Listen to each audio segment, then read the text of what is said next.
Hey, Mike, how you doing? Good. Real quick, the last time the Jets took a receiver in the first round, I think it was Santana Moss. Do you think they should go that route next year and have the receiver develop as Darnold, or go? Or I'd sign one as a free agent. I mean, they could. They have $95 million to spend. I could get it as a free agent too. It doesn't have to be that way. Dave in New Rochelle, what's up, Dave? Hey, how you doing, Mike? What's up? I'm a Giant fan, but I would love to see the Jets win. Just think, all your callers, like, I'd like to ask you this question also. Like, what did they think? Like, the minute Darnold was picked, if all your callers were asked, like, what's their record going to be? Guarantee all your calls would say 11-5, 10-6. It's so unrealistic. It's ridiculous. The guy's No, a good I mean, quarterback. listen, they were gonna go 8-8 this year, top 7-9, 6-10. They're not going to beat they're not going to be better than New England. No. I mean, 8-8 would be okay. 7-9 would be normal. That would be normal. Yeah. But everybody thinks they're going to be 11-5 because they get. No, to I don't think anybody thought that. I just think this is the bottom line. They want to think that they're moving in the right direction. They want to think that this coach doesn't incite. He doesn't in any way generate optimism. He doesn't generate enthusiasm. He doesn't make people believe in him because he does not come off well in the postgame. And they feel he just does not coach the game well. And you know what? They haven't been wrong. I can't say they have. He hasn't improved as a coach. He hasn't. I got to be fair. He hasn't. And yesterday he let a lot of things go on that he should not have let go on. Mark and Wayne, what's up, Mark? Hi, Mike. Yes, Mark. Yeah, I was just going to say that yesterday Patrick Mahomes was asked if he could have performed at the same level last year that he's doing this year, and he said no way, that he would need a year. He needed the year to learn the speed of the NFL, all the plays, and how to do it right. And it just shows that these quarterbacks can't just be thrown into the. Well, they can be. There's two ways for them to learn. There's different ways to learn. He went into a successful team, though. He went into a team that was a playoff team with tremendous skill position talent and a terrific coach, and that was a good way for him to learn. He behind the team that was going to the playoffs. It was a very good team. It's been a very successful team. So that's the reason why. That's what made it a different situation. Joe in Long Beach, what's up, Joe? Hey, Mike. Yes, Joe. Hey, how's it going? Go, what's up? Yeah, basically, I'm scouting these college quarterbacks. Have you seen this kid Thorson and the other guy Finley? They look very good. What do you mean you're scouting them? What does that mean? I'm watching some highlights. You scout them. This is what you do? You're a scout? Yeah. I'm just thinking about... What team do you work for? No. I'm just thinking about... come on, huh? I mean, geez. Can't even do it without a straight face. David in Jersey City, what's up, David? Hey, Mike. Good afternoon. What's happening? I just want to get your opinion on this. Todd Bowles, obviously, we know might not be here. What are your three candidates, in your opinion, that can change this culture around? I don't have candidates yet because I don't know who's available yet, Dave. I mean, you could tell me what coaches, who's going to get fired in the league this year? Are there coaches who are going to be asked to move on who are successful? Is Harbaugh going to be available? I'd be very interested in him if he was available. Very interested. I think he's a very good coach. Maybe he's won out his welcome in Baltimore. He's been there a long time. To me, I'd be very interested in him as a head coach. Absolutely. Scott in Connecticut. What's up, Scott? Hi, Michael. How are you? What's happening? So I know it's insane for me to say that with being a Patriot fan, that I'm a little frustrated with the way that they do things sometimes. And as the trade deadline approached, I really thought that they had a shot at getting Jamie Collins back from Cleveland, and it seemed like that fell apart. And I guess that I can't understand why Belichick can't once in a while let some of these draft picks go that he stockpiles to get what seems to be like the exact piece they need to finish this off again. And I don't understand it. And I guess at this point, how does one go about getting somebody like that with the trade deadline gone? You can't. I mean, now you can't. There's no way to do it. It's over. Your procurement of talent's over for the year. That's it. There's no more ability to do it. You're playing the hand that you've been dealt. And listen, we know what they can do. They struggle without Gronk. They struggled last night without Gronk. They did hit the Edelman play. And then they hit the play late that gave them the last touchdown, which was a broken play when Green Bay had already been down 3 guys in the secondary, and the kid really messed up. And I'm not even sure whether that, there was a little indecision about where that ball was being thrown. But the bottom line is it turned into a touchdown, so it didn't matter. But they had a lot, they struggled a lot on offense last night for a good part of that middle of the game. But they did the thing about them is they keep hunting and pecking until they get a play, until they get something that works. And even if it is an Edelman play or it is which was the throwback play he made last night, which worked so well, they come up with ways, they come up with ways to make it work. They are unbelievably talented in that regard. They really are. And I thought last night, for the most part, that I thought Green Bay did a good job. Did a pretty good job against their running game. Did a good job against the overall passing game. I mean, for the most part. That big play to Gordon was obviously one that they, turned around and made a very, that turned out to be a very big play in the game. No question about it. So, I mean, that kind of broke things open, as a matter of fact. But, hey, it happens. I mean, it's, you hit a 55-yarder, But the Edelman play, to me, was a very, very big play in the game. That play went for, 40 yards, 39 yards, whatever it went for. That was a very big play. Mike in White Plains, what's up, Mike? Hey, Mike, how are you? Good, what's happening? I'm just a really, really aggravated Jets fan at this point, Mike. And I know in the past you've talked about the GM and how you like this guy and have confidence. I think he has a plan. Mike, what's the plan, Mike? He's been given 4 drafts. I think there's a total of maybe 4 or 5 players from every single draft left on this team. Look at his number 2s, Mike. I mean, the idea is to get he whiffed on a quarterback that he liked. Everybody has players they like and whiff on.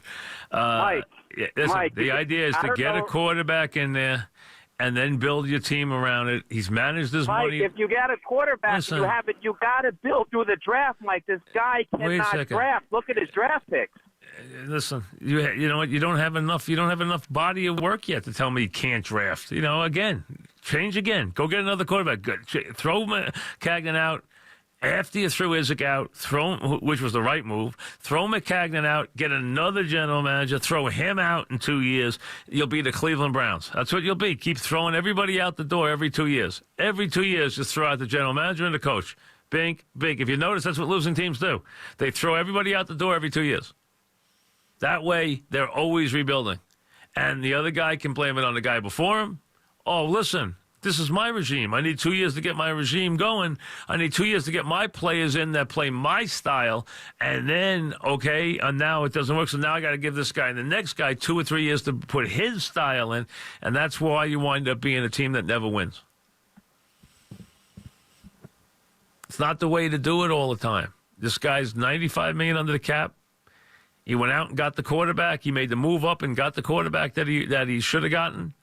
Now he's got to go out next year and prove that he can put the talent around the quarterback. Next year, you don't get 10 wins, show him the door. Charlie in Oyster Bay. What's up, Charlie? Hey, Mike. I'm a big USC Trojan fan, and I wanted to get your opinion. Who was the best USC quarterback to ever come out? The best USC quarterback ever? Ever. Is the Jet quarterback the guy, or I don't know. He hasn't played. Or? He hasn't played long enough yet to say who. I mean, there's been even from the body of work in college, or do you don't put any. He wasn't in college that long. I mean, so I mean, he only played 2 years in college. So I mean, Could I ask you one more question? Yeah, I mean, it's hard to say. I mean, which guy's the best ever? I mean, I would have thought Barkley was going to be great, but he's not nothing. And they haven't had. Listen, most of none of the guys have turned out to be that good of recent vintage. None of them. Not from Paul McDonald to Leinart to everybody else. There've been a lot of busts. Absolutely. How about this kid Trevor Lawrence at Clemson? I'll hang up, and if you could just expand on him. I know he's just new, but God, he looks great. Yeah, but he's a baby. I mean, and they're running the ball for 400 yards a game. I mean, they're winning the game 70-10. He looks good. I'd look good, too. Dan in Poughkeepsie, what's up, Dan? Thanks for my call, Mike. What's happening? Mike, I think the turning point of that Jet game was that receiver who caught the ball out of bounds. They were starting to move the ball. I mean, I couldn't believe it. Right, listen, he had a rough game yesterday. I mean, you expect a veteran guy not to be dropping passes, not to be dropping screen passes, not to make plays like that. All right, it really makes you wonder. And you look around the league, and I'll tell you, the league embarrasses itself. It does, because here's the thing: how does Peterman have a job, and Kaepernick doesn't? I mean, there's no one in the world who can defend that. I mean, all right? So that leaves open the NFL and every owner, because there's no way in the world you can tell me that you wouldn't rather have Kaepernick quarterback your team, who has taken a team to the Super Bowl, if you're going to play a bum like Peterman at quarterback. I'm serious. I mean, listen. I would have thought they would have cut him already. How he's on the roster, I have no idea. And I never thought they would play him.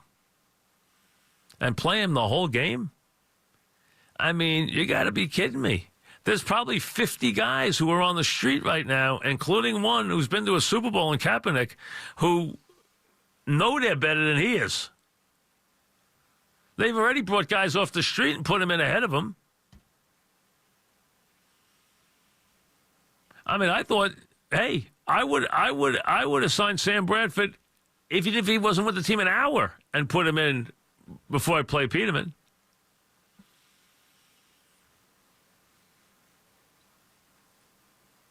Chris in Huntington, what's up, Chris? Hey, Mike, how are you? What's happening? Why do you think nobody picked up Des Bryant before the trade deadline? Because he's a jerk. So do you think he was kind of blackballed from? No, I think he's a jerk. First of all, he's not that good. No. Secondly, he hasn't been productive in years, and he's an absolute headache. He's an absolute headache. There's no question. Same reason why these guys don't take Kaepernick. They don't take Kaepernick because he's a headache. That's the reason why. But now, when you see some of these quarterbacks, they make the NFL look bad when it comes to Kaepernick, because he's better than some of these guys who are playing. You might be better than some of the guys who are playing when it comes to guys like Peterman. Charlie in Totowa, what's up, Charlie? Hey, Mike, how you doing? Great. What's show. happening? Just real quickly, I've been hearing all these things about next year, all these quarterbacks. The kid from Oregon, the kid from North Carolina. Not one of them's a special player. No, but my French kid, Mike, I just want to bring up, coached up at University of Buffalo. They got a kid up there that no one is even talking about, Tyreek Jackson. This kid's 6'5", 250 pounds. Yeah, but he runs a lot, though. Yeah, but he can throw, Mike. I'm just saying. He'll get a chance. He'll get a chance to, he'll be examined.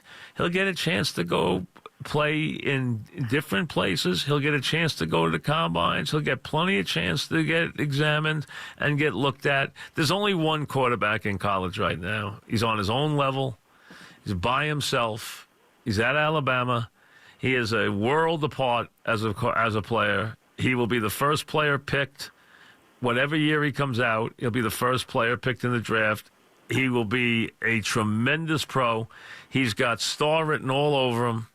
The other night, against a good LSU defense, he did throw an interception. Shame on him. His first of the season. And he actually played most of the game. He played deep into the fourth quarter, and they won 29-0. They had 500 yards of offense, but only scored 29 points.